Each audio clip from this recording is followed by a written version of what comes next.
ya está. Pasamos entonces a ética en la investigación en salud. La ética en la investigación en salud es la aplicación de todo lo que hemos visto en ética. Bueno, y también interculturalidad, porque también nosotros hacemos investigaciones en todo tipo de poblaciones. Podemos hacer en una población en determinada etnia, o nuestra investigación quizás está delimitada solamente a una determinada etnia. Nuestra muestra, nuestra población está a una determinada etnia. Entonces también podemos decir que aplicamos acá lo que es la interculturalidad. Lo que es ética lo aplicamos acá, pero en aspectos ya específicos en lo que corresponde a investigación nada más. Veamos cómo es esto entonces y qué cosas hay que recordar. ¿Qué es la ética? Ya hemos visto, ¿no? Los principios y normas que protegen. En investigación, protegen la dignidad, los derechos y el bienestar de los participantes en la investigación. Respeto, beneficencia, no maleficencia y justicia. Eso también se aplica en la investigación. Autonomía también, ¿no? El respeto está dentro de lo que es autonomía. O sea, los cuatro principios bióticos que hemos visto se aplican en la investigación. Y hemos visto, ¿no? Respetar la decisión, informarles sobre el consentimiento informado. Hay que respetar la decisión de participar o no de de las personas. Beneficencia, ¿por qué? Porque cuando yo hago una investigación, ¿yo qué tengo que hacer? Yo tengo que asegurarme de obtener el máximo beneficio posible en el paciente. No maleficencia, ¿por qué? Porque yo tengo que asegurarme de que no corra riesgos el paciente o minimizar al mínimo los riesgos, si es que los hay. Minimizar al mínimo el dolor, minimizar al mínimo su miedo. Por eso es no maleficencia. Y justicia, ser equitativo. Y justicia es ser equitativo, ¿se acuerdan? Ser equitativo. Y estos, aparte de estos cuatro, de esos principios que rigen la bioética, yo tengo que saber que existe una normatividad peruana que vela por los de, por la, por la, por considerar estos principios bióticos en cada investigación. Y también tengo que saber que existe un ente rector que vela también por la seguridad de las personas que van a que van a participar en una investigación, en un ensayo clínico, y que también norman las reglas de la investigación en el Perú. Ahora vamos a ver esto. Recordando entonces, la investigación contribuye al conocimiento, mejora la atención médica y el bienestar de la sociedad. Pero yo, al hacer esta investigación, bueno, o sea, no voy a basarme solamente que yo contribuyo al conocimiento y lo demás no importa. No, yo tengo que saber que existen, que los pacientes tienen derechos, que hay que priorizar. Hay que priorizar sus derechos, hay que priorizar su seguridad. Y solamente así yo garantizaré que los estudios en el Perú se hagan cumpliendo la ética. ¿Ok? Hitos internacionales, ya lo hemos visto. El Código de Nuremberg. Hicimos un recordar, ¿no? Cómo es que sucedió todo esto, un pequeño resumen de toda esta historia. El Código de Nuremberg es el primer marco, ¿no? Se constituyó como el primer marco ético para las investigaciones médicas. El Código de Nuremberg, ya lo sabemos, que estableció el consentimiento informado, ¿no? El consentimiento voluntario como un requisito esencial. Hablamos acerca de la historia de esto en la clase pasada, de lunes. Luego tenemos la Declaración de Helsinki, que ha sido actualizada el año pasado. La Declaración de Helsinki, 2024 fue actualizado. Siempre sufre actualizaciones, ¿no? No es que desde el 64 lo han actualizado el 2024, no. Regularmente sufre actualizaciones y el 2024 lo actualizaron. ¿Cuál es el objetivo central de la Declaración de Helsinki? Los principios éticos para las investigaciones médicas. Para las investigaciones. O sea, tener en cuenta lo que se estableció en Nuremberg, pero aplicado en la investigación médica. O sea, se amplió, ¿no? Ya estos principios éticos más específicos y más amplio dentro de la investigación médica. Y el informe de Belmont, en el 78, se centra en la protección de los sujetos en las investigaciones biomédicas y plantea los principios. Y plantea los principios bioéticos que ya conocemos. Esa es la diferencia. Ahí cada uno tiene su particularidad. Tenemos también la Declaración Universal de Bioética y Derechos Humanos de la UNESCO, 2005. Esto se centra en el reconocimiento de los derechos éticos universales. Las pautas éticas CIOMS OMS 2016, en donde ellos nos dan las normas universales, normas internacionales para realizar investigaciones con seres humanos. Cuando hablo de normas, no me estoy refiriendo a los esquemas, ¿ah? De los proyectos, de los no, eso no. Norma para la investigación en sí, para la intervención. ¿Se acuerdan cuando hablamos de que es una intervención? Cuando hablamos de experimentar, ¿se acuerdan? En los ensayos clínicos, ya. Esas normas de cómo, que tienes que tener en cuenta al intervenir, a eso se refiere esto. Normas para investigación en ser humano. No se refiere a los esquemas, a los formatos, a ver, no, no, no. Se refiere a, eh, a los estándares que tienes que tener en cuenta cuando vas a hacer ensayos clínicos con seres humanos. Tenemos el marco legal peruano. ¿En qué se basa? ¿En qué nos basamos cuando hacemos investigación en el Perú? La Constitución Política del Perú nos dice lo siguiente. La Constitución Política del Perú tiene dentro de, ¿no? Dentro de la Constitución encontramos artículos que van a sustentar ese, esa prioridad que hay que tener por el respeto de los humanos al hacer investigación. Artículo número 1. La defensa de la persona y su dignidad es el fin supremo del Estado. Artículo 2. Se reconoce el derecho a la vida, integridad y protección de la salud. El 7. Todos tienen derecho a la salud. Perdón, todos tienen derecho a la protección de su salud. 14. El Estado tiene el deber de promover el desarrollo científico y tecnológico. Estos son artículos que están relacionados a la ética de la investigación en la salud. ¿Se dan cuenta? También nos habla de que tenemos que promover la investigación, pero siempre con respeto, ¿no? Respetando la dignidad humana y que todos tienen derecho a ser protegidos. Consideraciones éticas, entonces, la investigación en salud con seres humanos. Nosotros hacemos actividades científicas, actividades científicas.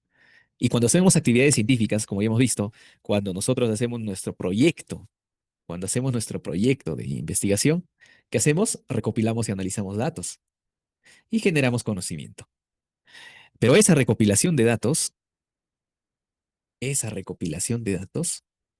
puede ser que yo recolecte los datos de manera directa o de manera indirecta.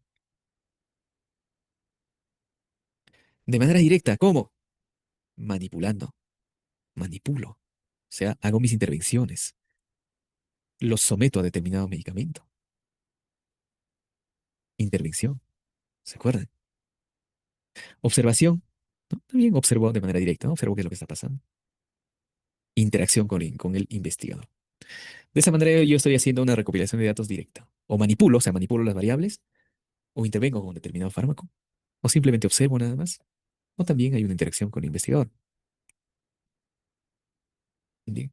A ver, em, y de manera indirecta uso datos, ¿ok? Uso datos de manera indirecta. Y aquí tenemos que tener en cuenta que cuando si yo digo uso datos nada más, doctor, entonces, ¿por qué la ética? Si al paciente qué daño le hace que yo use sus datos, no le va a pasar nada. Uso esos datos. Igual, el simple hecho de usar sus datos, ¿no? Esos datos son clasificados, son datos, son datos del paciente, su información personal. Y no porque sean simples números que estén escritos en un papel, tú vas a hacer lo que quieras con esos datos, ¿no? Es información personal del paciente. Por lo tanto, también hay que tener consideraciones éticas al utilizar sus datos. Regulación en el Perú. Regulación en el Perú. Ley General de Salud 26842. En esta declaración, en esta Ley General de Salud, eh, se recalca el respeto a la Declaración de Helsinki. Y así lo dice. Dentro de la ley te menciona la Declaración de Helsinki. Te dice que, ¿en qué se centra? En la que las personas tienen dignidad, tienen derechos, y hay que proteger su salud dentro de la investigación. Decreto Supremo 21, 2017. Regulación de ensayos clínicos. Eso se centra en la regulación de los ensayos clínicos con fármacos y dispositivos médicos. El Instituto Nacional de Salud es el ente rector. El Instituto Nacional de Salud es el ente rector, es el responsable de la gobernanza, de la investigación en la salud. ¿Ok? Protege los derechos, protege los derechos de los participantes, protege la salud de los participantes y salud, protege los derechos y su salud. Ya lo hemos visto también, las pautas éticas CIOMS y OMS del 2016 son estándares internacionales. O sea, ellos te establecen qué consideraciones éticas debes tener acerca del consentimiento informado. Tienes que tú proteger a la población vulnerable, tienes que hacer uso responsable de los datos, etcétera. Es un documento grande que no es motivo tampoco del examen, simplemente saber qué es y qué contiene. También tenemos que saber que cada institución tiene un comité de ética llamado, ¿no? Denominado por sus siglas el CIEI. Este CIEI es el Comité Institucional de Ética en Investigación. ¿En qué consiste? En que, por ejemplo, ustedes quisieron hacer su estudio en la universidad, presentaron su proyecto, ya lo iban a ejecutar, pero antes de ejecutarlo, ustedes tienen que enviar ese proyecto al Comité de Ética de su universidad para que ellos revisen desde la primera página hasta el final si tú estás respetando o estás respetando las consideraciones éticas que hay que tener. Y mientras tu documento, tu proyecto esté dentro del Comité de Ética e Investigación, el CA no sale y te retrasa, es muestra un mes, 2 meses. Tu proyecto te dicen, no, todavía lo tiene el Comité de Ética. Tu proyecto, no, todavía lo tiene el Comité de Ética. Es un punto importante. Tienen que revisar este Comité de Ética si cumples o no con la ética. Si no, ¿cómo sabemos? Si no, ¿cómo sabemos que este apartado está plasmado como debe de ser? ¿Acaso una declaración jurada de que sí, estoy sin ética? No, tiene que estar plasmado en este apartado, aspectos éticos. Ahí está plasmado. Y solamente ahí, así, el comité de ética va a saber si lo estás considerando. Está bien que acá en los aspectos éticos tú plasmes tu consentimiento, ¿no? O sea, todas las consideraciones que tienes en el estudio. Pero ¿quién va a revisar que de verdad estés cumpliendo eso? El comité de ética, desde la primera página hasta la última página. Ellos protegen los derechos y bienestar de los participantes. Supervisan la ética de los proyectos de inicio a fin. Son autónomos, son independientes. Autónomo independiente, con autónomo independiente no me refiero a que sean privados.